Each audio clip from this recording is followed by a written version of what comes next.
பொட்டுக்கடலையில் நிறைய நார்ச்சத்து இருக்குது.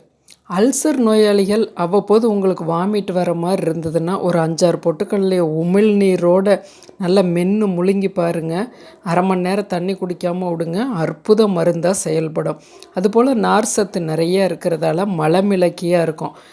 தேங்காய் சட்னிக்கு நம்ம பொட்டுக்கடலை வச்சு சாப்பிடும்போது, அதுவும் தேங்காயை பச்சை தேங்காயை வைக்கும்போது பெரிய அளவுக்கு கொழுப்புகள் உடம்புல சேராது. அப்படியே சேர்ந்தாலும் நல்ல கொழுப்பாகவே தான் அது சேரும். இந்த பொட்டுக்கடலையும் தேங்காயும் வச்சு சாப்பிடும்போது கண்டிப்பாக இந்த பொட்டுக்கடலை பஃப்டு பண்ணிப்பட்டு வர்றதால இது ரொம்ப பெரிய தீங்கை நம்ம உடம்புக்கு கொடுக்காது. ஃபைபர் நார் சத்து நிறைய உள்ள இந்த பொட்டுக்கடலையை ரொம்ப ஆர்த்தன்டிக்கான இந்த வெல்லம் வச்சு செய்யக்கூடிய உருண்டையை நீங்கள் இதே மெத்தடில் ஒரு முறை செய்து பாருங்கள். வெல்லம் முக்கியமாக பார்த்தோன்னா பாகு வெல்லம் ரொம்ப நல்லது. இப்போ நம்ம பார்க்குறது சாதாரணமான வெல்லம், ட்ரை வெல்லம். இதை நம்ம வெளியவே நல்லா ஸ்டோர் பண்ணிக்கலாம், வருஷ கணக்கில் அப்படியே இருக்கும். இந்த ட்ரை வெல்லத்தில் கூட கொஞ்சம் இரும்பு வாடை வந்ததுன்னா அதை அவாய்ட் பண்ணணும். அப்படியே எல்லா பதார்த்தமும் கெட்டுரும், ருசி அதிகம் வராது. இது பாருங்கள், பாகு வெல்லம் கொஞ்சம் ஈரப்பசையோடு இருக்கும். தேவையான அளவு மட்டும் வாங்கிக்கணும், ஃப்ரிட்ஜுள்ள ஸ்டோர் பண்ணிக்கணும். அதில் இந்த ஒரு பாதுகாப்பு முறையை கையாளணும்னு வைங்களேன். ஆனால் ருசி அட்டகாசமாக தரும்.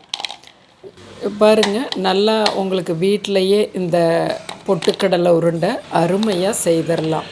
நல்லா ஹைஜீனிக்காக, கெமிக்கல் போடாமல். ஒரு பங்கு நான் பாகு வெல்லம் தான் எடுத்திருக்கேன், ஆனால் அந்த ட்ரை வெல்லத்துலேயும் செய்யலாம். சிறு பொட்டுக்கடலை எனக்கு கிடச்சிருக்கு, நான் வாங்கியிருக்கேன். நீங்கள் எந்த பொட்டுக்கடலை வேணாலும் வாங்கிக்கிங்க. ஒரு பங்கு வெல்லத்துக்கு 2 பங்கு பொட்டுக்கடலை. இந்த பொட்டுக்கடலையை கொஞ்சம் கை பொறுக்கிற ஜூடு வரையிலும் ஒரு 20% அனலில் அப்படியே வறுத்து தனியாக எடுத்து வச்சுருவோம். 1/4 பங்கு தண்ணி போட்டுக்கிறோம் அதே வடைச்சட்டியில்.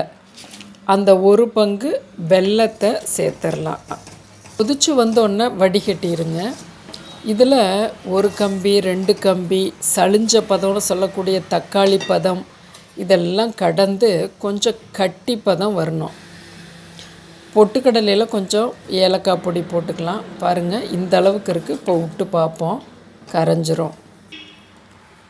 பாருங்கள், இது கொஞ்சம் அந்த தொய்வான பதம். தக்காளி பதத்துக்கும் முந்தின ஸ்டேஜ் இது. தக்காளி பதம்னா கையில் எடுக்க வரணும், கொல கொலன்னு இருக்கணும். ஒரு 2 நிமிஷத்தில் திரும்ப விட்டு பார்க்குறோம்.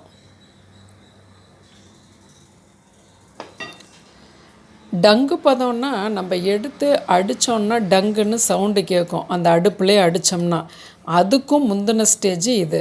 அதாவது எடுத்து வச்சோம்னா நல்லா கண்ணாடி போல் பால் போல் இருக்கும். ஆனால் இதை அப்படி அமுத்துனோம்னாலும் அமுந்தோம். அது போல் பதம் பாருங்கள், இதுதான். இப்போ நம்ம கடலையை கொட்டி நல்லா கிளறி விட்டுறலாம். இப்போ அனல் எரிஞ்சிக்கிட்டு தான் இருக்குது. நல்லா எல்லாமா ஒன்று சேர்ந்து அப்படி கிளறி வரும் பொழுது பாருங்கள், அப்படியே குச்சியோடு வரும் பாருங்கள் கிளறது. இந்த அளவுக்கு ஒன்றா எல்லாம் வரும். ஒரு 30 செகண்டில் நம்ம சுவிட்ச் ஆஃப் பண்ணிவிட்டு ஒரு தட்டில் நான் கொஞ்சம் அரிசி மாவு போட்டு வச்சுருக்கேன், அதில் கொட்டிக்கலாம். நீங்கள் நெய் தடவி கூட அதில் கொட்டிடலாம். இப்போ நல்லா பரத்தி விட்டுருங்க. ஒரு கொதிக்க இருக்கும். பாகும் இதுவுமா எப்படி தான் இருக்குங்கிறீங்க. ஒரு 10 நிமிஷம், 7லேருந்து ஒரு 10 நிமிஷத்துக்குள்ளே ஓரமாக இருந்து எடுங்க. இப்போ அரிசி மாவை கையில் தொட்டுட்டு பிடிக்கிறோம், அது கொஞ்சம் அந்த கிளாஸி லுக்கு வராது.